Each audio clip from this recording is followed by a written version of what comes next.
Welcome back once again to our new video. तो आज की इस वीडियो में हम लोग कंटिन्यू करने जा रहे हैं अपने प्रोबेबिलिटी एंड स्टैटिस्टिक्स वाले सीरीज को, जिसमें कि हम लोगों ने पिछले वीडियोस में कुछ डिस्ट्रीब्यूशन के बारे में बात किया था, बाइनोमियल डिस्ट्रीब्यूशन।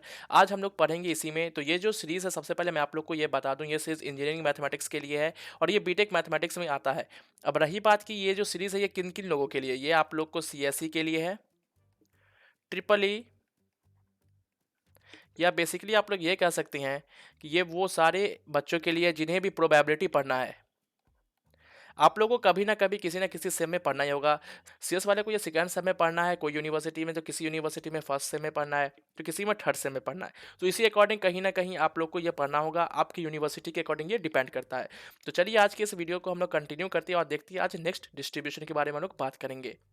तो वो है हम लोग का यहाँ पे पाइथन डिस्ट्रीब्यूशन। ने बाइनोमियल के बारे में पढ़ा, अब हम लोग पाइथन के बारे में पढ़ेंगे। तो सबसे पहले हम लोग इसमें पॉइंट याद रख लें कि ये पाइथन डिस्ट्रीब्यूशन कौन सा डिस्ट्रीब्यूशन है। तो सबसे पहले हम लोग को ये जानना है कि ये कौन सा डिस्ट्रीब्यूशन। तो सबसे पहले हम लोग ये जान लेते हैं कि ये डिस्क्रीट डिस्ट्रीब्यूशन कहलाता है। आप लोग को ये पूछ सकता है कि ये कंटिन्यूअस है या फिर डिस्क्रीट है। तो ये डिस्क्रीट हम लोग को देखने को मिलता है, तो डिस्क्रीट है ये।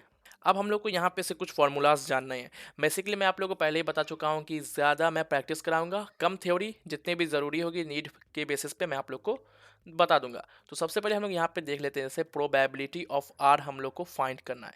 तो प्रोबेबिलिटी ऑफ आर अगर हम लोग फाइंड करते हैं तो हम लोग को इसका फॉर्मूला होता है e⁻⁻m। यहाँ पे m क्या है मैं आप लोग को बताऊंगा, into m⁻r divided by factorial r। तो यहाँ पे जो हम लोग को ये जो m देखने को मिलता है, तो m हम लोग का यहाँ पे होता है मीन, m है हम लोग का यहाँ पे मीन, और यहाँ पे जो ये है तो ये हम लोग का एक्सपोनेंशियल है। तो चलिए सबसे पहले हम लोग ये फॉर्मूला देख लेते हैं। तो हम लोग को PR e⁻⁻m into m⁻r factorial r। तो ये जो r ऊपर वाला r दिख रहा है, ये वाला r, ये हम लोग को कहीं कहीं पे लैम्डा से भी डिनोट किया जाता है। तो आप लोग कंफ्यूज ना हो, ये लैम्डा से भी डिनोट किया जाता है कहीं कहीं पे किसी किसी बुक्स में, लेकिन मैं यहाँ पे आर ही लेके चल रहा हूँ। तो ये बेसिक सा एक फॉर्मूला है e⁻⁻m into m⁻r bye factorial r। तो ये हम लोग का पाइथन का एक फॉर्मूला होता है। और यहाँ पे हम लोग को सबसे पहले जाना कि ये डिस्क्रीट में आ जाता है, आप लोग डिस्क्रीट वेरिएबल में आता है यहाँ पे। अब हम लोग आगे कुछ इसके और पॉइंट्स जान लेते हैं। अब ये कहाँ पे यूज़ होता है, जैसे कि मैंने आप लोग को बताया था कि आप लोग क्वेश्चन तो समझ जाएंगे कि इसमें डिस्ट्रीब्यूशन लगेगा, लेकिन कौन सा लगेगा वो समझना इंपॉर्टेंट है। तो इसमें क्या होता है, इसमें जो हम लोग को ट्रायल्स मिलते हैं, यानी कि ट्रायल्स ट्रायल्स जो होते हैं वो बहुत ही ज़्यादा होते हैं। और दूसरा इंपॉर्टेंट पॉइंट यहाँ पे जो हम लोग को पी एंड क्यू जो देखने को मिलता है, यानी कि probability of happening and probability of not happening के बीच में बहुत बड़ा डिफरेंस होता है, यानी कि बिग डिफरेंस होता है दोनों के बीच में। यहाँ पे जो पी एंड क्यू देखने को मिलता है, इस दोनों के बीच हम लोग को बहुत बड़ा डिफरेंस देखने को मिलता है। तो हम लोग को कुछ कुछ पॉइंट यहाँ पे याद रखने हैं, जैसे कि यहाँ पे नंबर ऑफ ट्रायल्स बहुत ज़्यादा होता है, यहाँ पे पी एंड क्यू के बीच में बहुत बड़ा डिफरेंस होता है, और ये वाला जो फॉर्मूला है इसे हम लोग को रिमेंबर रखना है। अब रही बात यहाँ पे इसे हम लोग सॉल्व कैसे करेंगे, जैसे ये वाला जो फंक्शन हम लोग को यहाँ पे दिख रहा है एक्सपोनेंशियल वाला, तो इसे हम लोग कैसे सॉल्व करेंगे। तो साइंटिफिक कैलकुलेटर पे आप लोग इसे सॉल्व कर देंगे। मैंने पिछले वीडियो में बताया कि आप लोग को साइंटिफिक कैलकुलेटर को कैसे यूज़ किया जाता है, कुछ कुछ बताऊंगा, लेकिन मैं नहीं बता पाया हूँ। लेकिन मैं आपको नेक्स्ट वीडियो में ज़रूर इसके, यानी कि ये निकालना और पिछले जो एनसीआर एनपीआर होता है वो निकालना बता ही दूंगा कि कैसे साइंटिफिक कैलकुलेटर से निकालते हैं। तो आप लोग थोड़ा वेट कर लीजिए। जब तक इस वीडियो में आगे बढ़ते हैं, आप लोग को ये कुछ कुछ पॉइंट है जिसे रिमेंबर रखना है। यहाँ पे जो हम लोग को मीन देखने को मिलता है, यानी कि मीन, इसे हम लोग यहाँ पे एम से डिनोट कर रहे हैं, मीन। तो ये क्या होता है मीन, हम लोग जैसा कि पढ़े थे, तो ये होता है हम लोग का एन इंटू पी। और यहाँ पे हम लोग को वेरियंस क्या मिलता है, और यहाँ पे हम लोग को वेरियंस क्या देखने को मिलता है, तो हम लोग को यहाँ पे वेरियंस देखने को मिलता है n into p into q. अब यहाँ पे मैं इसे इस तरह भी लिख सकता हूँ, ये इसके मीन के बराबर होता है। ऐसा क्यों मैं कह रहा हूँ, क्योंकि देखिए, क्योंकि यहाँ पे जो मैंने आपको पहले बताया पी एंड क्यू, यानी पी एंड क्यू के बीच में इतना बड़ा डिफरेंस होता है कि हम लोग एक को नेग्लिजिबल कर देते हैं, जिसके कारण हम लोग इस वाले को कंसीडर करते हैं, जिसके कारण हम लोग को ये वाला फॉर्मूला मिल जाता है। यानी कि हम लोग यहाँ पे कह सकते हैं कि variance equal to mean. Variance को किस चीज़ से हम लोग को डिनोट करते हैं, यहाँ पे हम लोग इस तरह से वेरियंस को डिनोट करते हैं। तो ये आप लोग याद रखिए कि पाइथन डिस्ट्रीब्यूशन में हम लोग को वेरियंस मीन के इक्वल देखने को मिलता है। अब रही बात यहाँ पे मीन, तो मीन को हम लोग कहीं कहीं पे म्यू से भी डिनोट करते हैं। तो आप लोग कन्फ्यूज़ ना हो कि मैं यहाँ पे एम लिख रहा हूँ या वहाँ कहीं पे म्यू लिखा हो, तो इससे आप लोग कन्फ्यूज़ ना हो। तो ये बेसिक सा कुछ कुछ थ्योरी है, मैं आप लोग को यहाँ पे बता दिया। जैसे कि यहाँ पे देख सकते हैं, ये इसका फॉर्मूला हो गया, नंबर ऑफ ट्रायल्स ज़्यादा होती है, पी एंड क्यू के बीच में बहुत बड़ा डिफरेंस होता है। यहाँ पे मीन होता है एन इंटू पी, इसे हम लोग यहाँ पे म्यू भी कर देता हूँ ताकि आप लोग कंफ्यूज ना हो। और ये वेरिएंस मीन के बराबर होता है। ये कुछ बातें थी जिसे हम लोग को याद रखना है। तो यही कुछ है यहाँ पे हम लोग को पढ़ना है। तो चलिए हम लोग अब प्रैक्टिस करते हैं क्वेश्चन, तो आप लोग को यहाँ पे बहुत कुछ क्लियर होगा। अभी तो आप लोग को लग रहा होगा बहुत बोरिंग सा, लेकिन अब बहुत ज़्यादा क्लियर होने वाला। तो चलिए हम लोग आगे बढ़ते हैं और प्रैक्टिस करते हैं अपने फर्स्ट क्वेश्चन से। तो हम लोग को यहाँ पे क्या कहता है, if the probability of bad reaction from a certain injection is 0.001। जैसा कि आप लोग देख सकते हैं यहाँ पे कितना छोटा प्रोबेबिलिटी हम लोग को देखने को मिल रहा है। यानी कि क्या कह रहा है, bad reaction of a certain injection, यानी कि प्रोबेबिलिटी। हम लोग यहाँ पे सॉल्यूशन लिख लेते हैं। मान लेते हैं इसे हम लोग पी हम लोग को गिवन है यहाँ पे 0.001। कितना छोटा है। अब अगर हम लोग यहाँ पे क्यों निकाले तो देख सकते हैं कितना बड़ा डिफरेंस हम लोग को इस दोनों में दिखने को मिल जाएगा। आगे बढ़ते हैं क्वेश्चन। तो determine the chance that out of 200 individuals more than 2 will get bad reaction. यानी कि कह रहा है कि एक बैड रिएक्शन है, यानी कि एक यहाँ पे क्वेश्चन कह रहा है कि bad reaction from a certain, यानी कि एक इंजेक्शन जैसे कि बैड रिएक्शन होता है उसका प्रोबेबिलिटी ये है, क्या चांस है कि 2000 इंडिविजुअल्स में ये more than 2 will be get effect bad reaction, यानी कि 2 को बैड रिएक्शन होगा। तो यहाँ पे हम लोग को नंबर ऑफ एन मिल जाता है यहाँ पे हम लोग को 2000। अब आप लोग यहाँ पे देख सकते हैं नंबर ऑफ ट्रायल्स भी कितना ज़्यादा है 2000, उसमें कितना ज़्यादा 10 15 20, लेकिन यहाँ हम लोग को डायरेक्ट 2000 देखने को मिलता है। तो ये नंबर ऑफ ट्रायल्स वैसे बहुत ज़्यादा है, पी भी देख सकते हैं। तो अब हम लोग इसे सॉल्व कैसे करेंगे, तो हम लोग को सिंपली क्या करना है, हम लोग को यहाँ पे सॉल्व कर देना है, इसका मीन निकालना है। हम लोग यहाँ पे इसका मीन निकालेंगे। मीन क्या होता है, एन इंटू पी। तो एन इंटू पी करते हैं यहाँ पे हम लोग, तो हम लोग को क्या मिल जाएगा 2000 into 0.001 which is equal to 2। तो हम लोग को इसका मीन मिल गया। अब हम लोग को क्या निकालना है, मोर देन 2 विल गेट, यानी कि हम लोग को पता करना है कि मोर देन 2 यानी कि 2 से ज़्यादा को इसका इफेक्ट पड़ा है बैड रिएक्शन का। तो हम लोग को यहाँ पे निकालना है प्रोबेबिलिटी ऑफ मोर देन 2। तो ये क्या हो जाएगा, which is equal to probability of 3 plus probability of 4 plus probability of 5 plus dot dot dot dot dot probability of 2000। तो हम लोग इतना तो नहीं करेंगे, तो हम लोग क्या करेंगे, सिंपल सा रूल हम लोग यहाँ पे यानी कि टोटल प्रोबेबिलिटी वाला रूल अप्लाई करेंगे। यहाँ पे हम लोग इसे कर देंगे, हम लोग क्या करेंगे, हम लोग सिंपली इसमें यहाँ पे 1 minus probability of 0 plus probability of, sorry यहाँ पे थोड़ा मैं इसे करेक्ट कर लेता हूँ, प्लस प्रोबेबिलिटी ऑफ 2 फाइंड कर लेंगे। तो चलिए हम लोग इसे फाइंड कर लेते हैं। तो यहाँ पे हम लोग क्या फॉर्मूला अपना यूज़ करेंगे, तो हम लोग यहाँ पे लिखेंगे m। क्या होता है हम लोग का formula, m to the power 0 e to the power minus m by factorial 0 plus m to the power 1 e to the power minus m by factorial 1 plus m to the power 2 e to the power minus m by factorial 2। तो ये हम लोग का ये formula आ गया। तो हम लोग इसे सॉल्व करेंगे तो हम लोग को क्या मिल जाएगा, तो इसे अगर हम लोग सॉल्व करें तो यहाँ पे हम लोग को क्या मिलता है, तो हम लोग तो इसे अगर हम लोग सॉल्व करें तो क्या, तो सबसे पहले हम लोग इसमें कॉमन कुछ मिला तो उसे हम लोग बाहर निकाल लेते। तो हम लोग को यहाँ पे कॉमन है e to the power minus m, तो इसे हम लोग बाहर निकाल लेते। तो हम लोग को यहाँ पे क्या मिल गया, m to the power 0 by 0, तो ये हम लोग को यहाँ पे हो जाएगा 1 plus m to the power 1 by factorial 1, ये हो जाएगा हम लोग को 2 and plus m to the power 2 by the factorial 2, तो हम लोग को ये मिल जाएगा 4/2, जिसे हम लोग लिख सकते हैं 2, यानी कि 4/2 विच इज़ इक्वल टू 2। तो हम लोग को ये कुछ इस तरह का मिल जाएगा। इसे हम लोग अगर सॉल्व करें तो हम लोग को यहाँ पे मिलेगा e to the power minus m into 5। तो हम लोग को ये मिल गया। अब हम लोग इसे इस तरह से लिख सकते हैं 5 by e to the power m। ये क्यों यहाँ पे माइनस का साइन है, तो इसे हम लोग नीचे की तरफ कर सकते हैं। तो इस तरह से हम लोग इसे लिखेंगे और सॉल्व करेंगे तो हम लोग को आंसर मिल जाएगा 0.3233 समथिंग, यहाँ पे हम लोग को आंसर मिल जाएगा। तो ये हम लोग का आंसर हो जाएगा। अब आप लोग यहाँ पे कन्फ्यूज ना हो कि इसे मैं कैसे कैलकुलेट किया, तो कैलकुलेट करना बहुत ही आसान है। सिंपली आप लोग अपना साइंटिफिक कैलकुलेटर यूज़ करेंगे, उसके अकॉर्डिंग वैल्यू पुट करेंगे। यहाँ पे जो m है, तो m क्या है, m हम लोग का यहाँ पे मीन है, मीन 2। तो हम लोग यहाँ पे 2 पुट करेंगे, 2 to the power 0 e to the power minus 2, 2 to the power 1 e to the power minus 2, 2 to the power 2 e to the power minus 2। इस तरह से हम लोग इसे पुट करके बनाएंगे। तो इस तरह से हम लोग का ये सॉल्व हो जाएगा। तो आप लोग इसे प्रैक्टिस करके देखिए आप लोग का आंसर मिलता है कि नहीं। मैं इसे आंसर अच्छे से यहाँ पे लिख देता हूँ। तो इसका आंसर है 0.3 233। कुछ इस तरह का आपको आंसर देखने को मिल सकता है यहाँ पे इसका। तो आई होप आप ये समझ गए कि किस तरह से आपको क्वेश्चन को प्रोसीड करना है। तो आगे बढ़ते हैं हम लोग अब यहाँ पे नेक्स्ट क्वेश्चन देखने को मिलता है ये। यहाँ पे a manufacturer known that the bulb he make contents on average 1% defective, he pack them in boxes of 100, यानी कि यहाँ पे हमको बॉक्स ऑफ 100 है।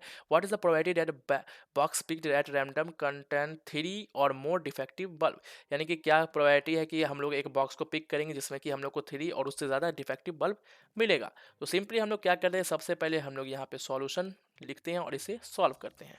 तो सबसे पहले हम यहाँ पे सॉल्यूशन पुट करते हैं, क्या क्या हम लोग को गिवन है वो लिख लेते हैं यहाँ पे। तो हम लोग को यहाँ पे प्रोबेबिलिटी यानी कि कंटेंट्स एवरेज 1% डिफेक्टिव, तो हम लोग इसे पी कंसीडर करके यानी कि 1%, तो 1% को अगर हम लोग कैलकुलेट करेंगे तो हम लोग को क्या यहाँ पे मिल जाएगा 0.01। तो ये हम लोग को पी मिल गया। यहाँ पे एन भी गिवन ही है, यहाँ पे हम लोग को 100। अब हम इसीलिए यहाँ पे हम लोग मीन निकाल लेंगे यानी कि म्यू निकाल लेंगे, कहे तो एम निकाल लेंगे। तो क्या हो जाएगा एन इंटू पी। तो अगर हम लोग इसे सॉल्व करें तो हम लोग को क्या मिल जाएगा यहाँ पे, तो हम लोग को यहाँ पे मिल जाएगा 1। तो अब लोग हम इसे किस तरह से सॉल्व करेंगे, यहाँ पे तो हम लोग कुछ मेंशन नहीं किया गया किस डिस्ट्रीब्यूशन से इसे सॉल्व करना है। तो हम लोग तो इसे पाइथन से करेंगे, क्योंकि आप लोग जानते ही हैं क्योंकि पाइथन से कर रहे हैं, पाइथन का चैप्टर चला तो पाइथन ही से करेंगे। लेकिन कैसे पता चलेगा, पता यहाँ चलेगा नंबर ऑफ ट्रायल से और पी एंड क्यू के बीच में डिफरेंस से। तो चलिए इसे हम लोग सॉल्व कर लेते हैं बाय पाइथन डिस्ट्रीब्यूशन। यहाँ पे हम लोग लिख सकते हैं इस तरह से, हम लोग यहाँ पे किसी का प्रोबेबिलिटी निकालना है 3 और मोर, 3 और मोर। तो मतलब क्या हो जाएगा ये हम लोग को, यहाँ पे ये हम लोग को हो जाएगा probability of 3 plus probability of 4 plus probability of 5, और ये हम लोग का dot dot dot probability of 100 तक चला जाएगा। तो इस तरह हम लोग इसे नहीं निकालेंगे, हम लोग टोटल प्रोबेबिलिटी को यूज़ करेंगे और यहाँ पे हम लोग 1 minus probability of 0 plus probability of 1 plus probability of 3, sorry यहाँ पे 3 नहीं, यहाँ पे 2 होगा, फ्लो में यहाँ पे 3 लिखा गया है। कोई दिक्कत नहीं है, हम लोग इसे सही कर लेते हैं। यहाँ पे हम लोग को प्रोबेबिलिटी ऑफ 2, तो इस तरह से हम लोग इसे सॉल्व करेंगे। तो चलिए इसे सॉल्व करते हैं, यानी कि 1 माइनस, अब यहाँ पे क्या फॉर्मूला आ जाएगा हम लोग का, यहाँ पे हम लोग को आ जाएगा, पहले मैं फॉर्मूला लिख देता हूँ ताकि आप लोग कंफ्यूज ना हो। यहाँ पे मैं साइड में फॉर्मूला लिख देता हूँ। पी आर का क्या फॉर्मूला होता है, m to the power r e to the power minus m by factorial r, ये होता है हम लोग का फॉर्मूला। तो इसे हम लोग रिमेंबर रखते हुए आगे बढ़ते हैं। तो यहाँ पे m क्या है हम लोग का 1 टू द पावर r क्या है 0, यहाँ पे r ये है 0, e to the power minus 1 by factorial 1 plus यहाँ पे m क्या है 1 to the power 1 e to the power minus 1 by factorial 1 plus यहाँ पे 0 का फैक्टोरियल, और यहाँ पे हम लोग क्या लिखेंगे, m हम लोग का यहाँ पे 1 पावर e टू द 2 हो गया, e to the power minus 1 by factorial 2। तो ये हम लोग का यहाँ पे फॉर्मूला इस तरह से बनेगा। मैं पिछले क्वेश्चन में नहीं लिखा था, इस क्वेश्चन में लिख दिया था कि आप लोग कंफ्यूज ना हो। तो इसे अगर हम लोग सॉल्व करेंगे तो क्या हम लोग फिर से वही करते हैं, e to the power minus 1 e to the power minus 1 को बाहर निकाल लेंगे, कॉमन निकाल लेंगे। तो यहाँ पे हम लोग इसे कॉमन निकाल लिए। तो हम लोग को यहाँ पे जो कुछ भी बचता है उसे नोट डाउन करेंगे, पुट करेंगे, सॉल्व करेंगे। सॉल्व करने के बाद हम लोग को आंसर आ जाएगा 0.8803 या फिर 0.000803 है, देख लीजिएगा आप लोग, इस दोनों में से कोई एक आंसर होगा। यहाँ पे ये वाला आंसर नहीं है, ये वाला आंसर है 0.0803। तो ये आंसर हम लोग को यहाँ पे देखने को मिल जाएगा। तो आप लोग करना कैसे, आप लोग सॉल्व कर लेंगे, सॉल्व करने के बाद आपको यहाँ पे पुट करेंगे वैल्यू, आपको आंसर मिल जाएगा। बेसिकली आपको ये समझना है कि इसे कैसे प्रोसीड करना है। तो आप लोग को अगर कोई भी प्रॉब्लम हो, अगर नहीं समझ में आ रहा हो कि इसे कैसे सॉल्व किया तो कॉमेंट करिएगा, मैं नेक्स्ट वीडियो में पक्का बताऊँगा इसे सॉल्व करके आपके सामने। अगर नहीं आप लोग को हो पा रहा है तो कीजिएगा, अगर आप लोग से हो रहा है 30% भी अगर हो रहा है तो मत कीजिएगा कमेंट, क्योंकि 0% नहीं होगा तो ही कीजिएगा, क्योंकि बहुत ही ईजी है। साइंटिफिक कैलकुलेटर यूज़ करना, तुरंत आंसर निकल जाएगा आप लोग का। चलिए आगे बढ़ते हैं और देखते हैं नेक्स्ट क्वेश्चन। तो चलिए हम लोग चलते हैं अपने थर्ड क्वेश्चन पे। तो थर्ड क्वेश्चन में हम लोग को यहाँ पे है, in a factory making charger there is a small chance of 0.002 for any charger to be defective, यानी डिफेक्टिव होने की यहाँ पे प्रायोरिटी दी गई है। The charger are supplied packet of 10, यानी पैकेट ऑफ 10 यहाँ पे दिया गया है। यूज पाइथन डिस्ट्रीब्यूशन, यहाँ पे हम लोग को मेंशन किया गया है, लेकिन अगर नहीं भी किया रहता तो हम लोग समझ जाते कि इसे हम लोग को पाइथन डिस्ट्रीब्यूशन से सॉल्व करना है। तो calculate the approximate number of packet content no, यहाँ पे नंबर है, ये नो नहीं है, यहाँ पे नंबर है, यानी कि नो, यहाँ पे जो कंटेंट्स नंबर लिखा था वो नंबर नहीं, यहाँ पे कंटेंट्स नो ऑफ डिफेक्टिव, यानी कि 0 of defective, 1 of defective and 2 defective chargers respectively in the consignment of 10,000 packets. तो हम लोग को यहाँ पे 3 निकालना है, यहाँ पे यानी कि 0 निकालना है, और यहाँ पे हम लोग को निकालना है 1, और यहाँ पे हम लोग को निकालना है 2। तो हम लोग यहाँ पे 3 बार इसे सॉल्व करना होगा। तो चलिए हम लोग यहाँ पे सॉल्व करते हैं इसे, सॉल्यूशन। तो सबसे पहले तो हम लोग यहाँ पे देख लेते हैं हम लोग को क्या दिया गया, प्रोबेबिलिटी। तो प्रोबेबिलिटी हम लोग यहाँ पे P 0.002 ये हम लोग को यहाँ पे गिवन है। एन कितना गिवन है, सप्लाइड पैकेट ऑफ 10, एन यहाँ पे हम लोग को 10 गिवन है, और यहाँ पे हम लोग को कैपिटल एन गिवन है। कैपिटल एन बोले तो यहाँ पे 10,000 गिवन है। तो ये क्या है, हम लोग अब ये बहुत लोग कंफ्यूज होता है कि कैपिटल एन कौन होगा, स्मॉल एन कौन होगा। तो हम लोग को ये देखना है कि हम लोग को किस में से निकालना, नंबर ऑफ ट्रायल्स कितना है। तो हम लोग को पुट क्या करना है, यानी कि 10,000 पैकेज है, कंसाइनमेंट है, उसमें हम लोग को किस में से निकालना है, डिफेक्टिव पैकेट्स ऑफ 10, यानी कि 10 पैक किया जा रहा है एक पैकेट में। तो हम लोग को इसमें से निकालना है कि उसमें से कितना 1 डिफेक्टिव होगा, कि नहीं भी डिफेक्टिव होगा, कि 2 डिफेक्टिव होगा। तो ये हम लोग का स्मॉल एन होगा। तो ये तो हम लोग का पैकेट है, तो हम लोग को यहाँ पे इससे मल्टीप्लाई करेंगे तो पता चलेगा कि कितना हम लोग का टोटल नंबर आने वाला है, कि कितने डिफेक्टिव आइटम्स होने वाले हैं। तो ये कंफ्यूज ना हो, और सिंपल सी बात है, जहाँ पे भी ज़्यादा बड़ा आपको नंबर दिखेगा वो आपका कैपिटल एन होगा। तो यहाँ पे ये हम लोग को गिवन है, तो हम लोग यहाँ पे हम निकाल लेंगे नाउ मीन। हम लोग को मीन क्या हो जाएगा, एन इंटू पी। तो इसे हम लोग मल्टीप्लाई करेंगे तो हम लोग को यहाँ पे आ जाएगा 0.02। तो हम लोग का मीन यहाँ पे निकल गया। अब हम लोग यहाँ पे लिखते हैं बाय पाइथन डिस्ट्रीब्यूशन।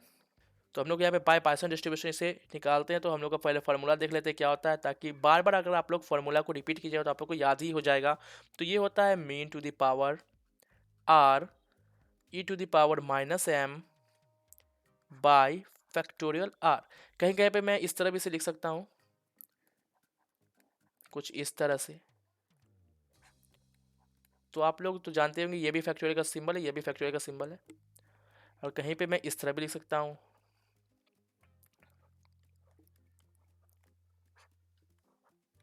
तो आप लोग कंफ्यूज ना हो, ये हर जगह देखने को मिलता है, लेकिन आपको एक स्ट्रक्चर इसी तरह का देखने को मिलेगा।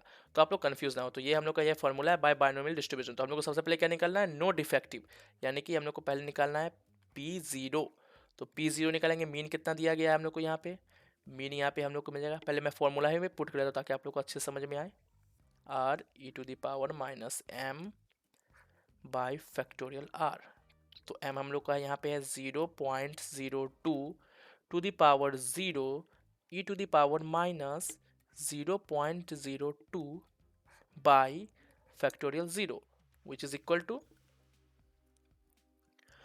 तो अगर हम लोग इसे सॉल्व करते हैं e to the power minus 0.02, तो ये क्या आता है हम लोग को, वो भी मैं यहाँ पे करके दिखलाई देता हूँ। तो यहाँ पे है किसी भी चीज़ का पावर 0 होता है 1, तो 1 into e to the power minus, इसे हम लोग सॉल्व करेंगे तो यहाँ पे हम लोग का 0.9802 by factorial 0 which is equal to, जो ऊपर का टर्म है वही हो जाता है हम लोग का यहाँ पे।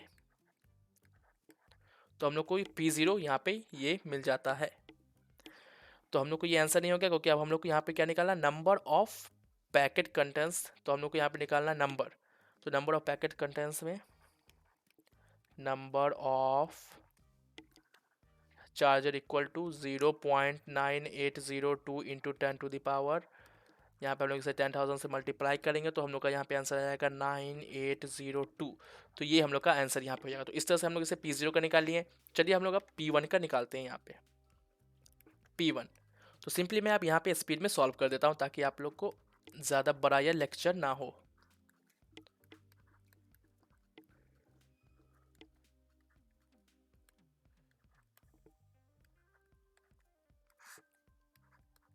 इसे हम लोग सॉल्व करेंगे तो हम लोग को यहाँ पे इसे इंटू भी करना है, मैं इसे इरेज करके लिख देता हूँ।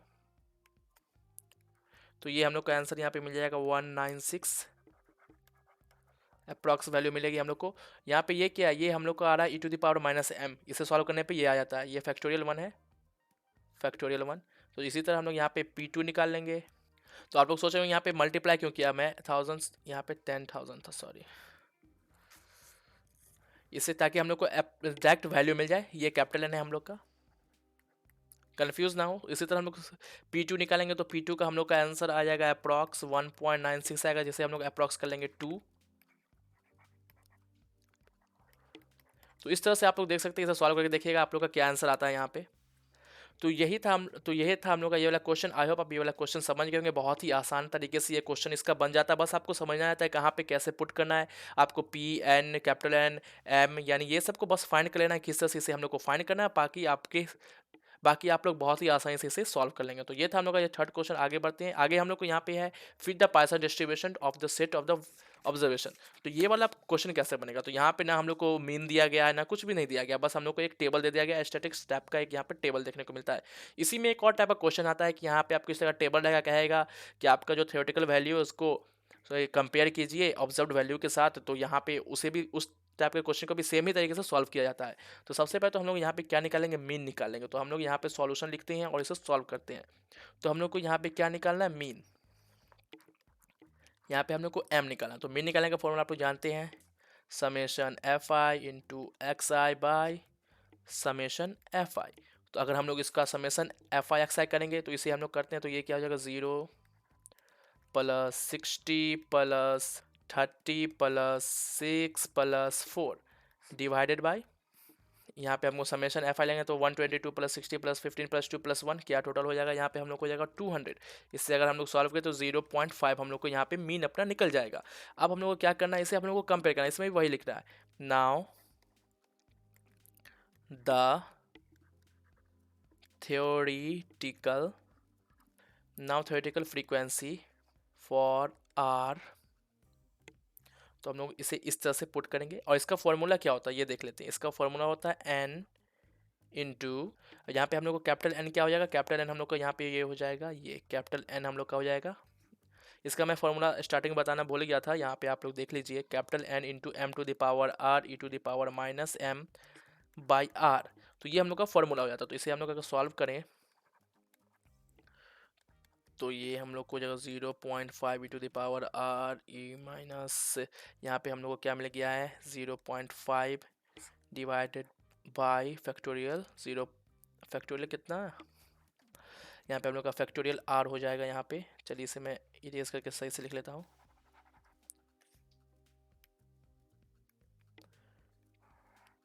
फैक्टोरियल आर फॉर आर हम लोग निकालना है। तो अब हम लोग क्या करेंगे, सिंपली इस फॉर्मूला को यूज़ करेंगे आर इक्वल टू 0 के लिए।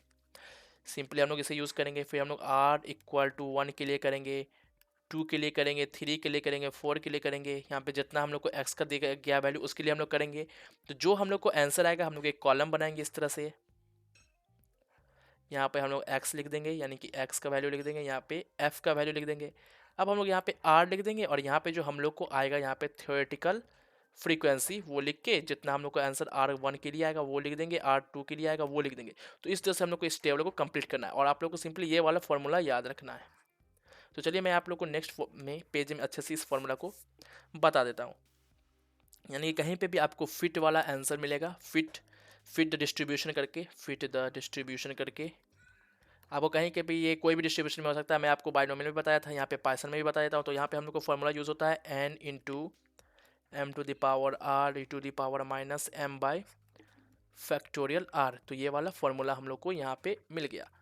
तो इस तरह से हम लोग इस क्वेश्चन को सॉल्व कर सकते हैं। ये वाला क्वेश्चन बहुत ही आसान होता है क्योंकि हम लोग को यहाँ पे सब कुछ दिया ही रहता है, बस एक फॉर्मूला लगाना रहता है। बस हम लोग को ये कैलकुलेट करना रहता है मीन। अगर मीन कैलकुलेट हो गया बस ये फॉर्मूला पे पुट करना है, 0 1 2 3 4 जो भी दिया रहेगा उसके अकॉर्डिंग हम लोग को फाइंड कर लेना है थ्योरेटिकल फ्रीक्वेंसी। उसके बगल में एक टेबल बना देना, एक्स एफ आर लिख के इसे लिख देना, वही आपका आंसर कंप्लीट मार्क्स आपको यहाँ पे मिल जाता है। तो इस तरह से हम लोग इसे सॉल्व कर सकते हैं। आई होप आप ये समझ गए होंगे जितने भी क्वेश्चन है। कोई भी कन्फ्यूजन हो तो कमेंट जरूर करिएगा। तो चलिए मैं आप लोगों को एक बार रिकैप कर देता हूँ। तो सबसे पहले तो हम लोग यहाँ पे देखे थे कि ये डिस्क्रीट होता है, ये कंटिन्यूस नहीं होता है, ये इसका फॉर्मूला हो जाता है। यहाँ पे मीन एम से डिनोट करता है, ये एक्सपोनेंशियल फंक्शन होता है। यहाँ पे हम लोग को नंबर ऑफ ट्रायल्स बहुत ज़्यादा देखने को मिलती हैं, पी एंड क्यू के बीच में बहुत बड़ा डिफरेंस होता है। और यहाँ पे हम लोग का जो मीन होता है एन इंटू पी होता है, वेरियंस हम लोग का एन पी क्यू हो जाता है। वेरियंस को हम लोग इस तरह से डिनोट करते हैं। और यहाँ पे एक और फॉर्मूला लिख लीजिए, डिस्ट्रीब्यूशन का फॉर्मूला वो होता है capital n into m to the power r e to the power minus m by factorial r. ये वाला एक फॉर्मूला होता है, ये भी आप लोग लिख लीजिए। तो ये फॉर्मूला था और यहाँ पे हम लोग कुछ क्वेश्चन किए। पहला क्वेश्चन ये था, आप लोग समझ ही गए होंगे। अब रही बात इसे सॉल्व कैसे करते हैं, तो मैं आपको नेक्स्ट वीडियो में ज़रूर इसके पे एक वीडियो बना दूंगा, जैसे साइंटिफिक कैलकुलेटर कैसे यूज़ करते हैं। कुछ नेक्स्ट क्वेश्चन हम लोग ये किए थे, उसके बाद हम लोग ये वाला क्वेश्चन किए, उसके बाद हम लोग ये वाला क्वेश्चन किया जिसमें कि मैं आप लोगों को बताया किस तरह से टेबल बनाना है। तो आई होप आपको ये समझ में आ गया होगा। समझ में आ गया होगा तो इस वीडियो को लाइक कर दें, और अगर पसंद आया हो तो इस चैनल को सब्सक्राइब कर सकते हैं, और अपने सारे दोस्तों के साथ इसे शेयर कर दें जिन्हें भी मैथमेटिक्स में प्रोबेबिलिटी पढ़ना है एंड स्टैटिस्टिक्स। आई होप आपको ये वीडियो पसंद आया होगा। Thanks for watching this video.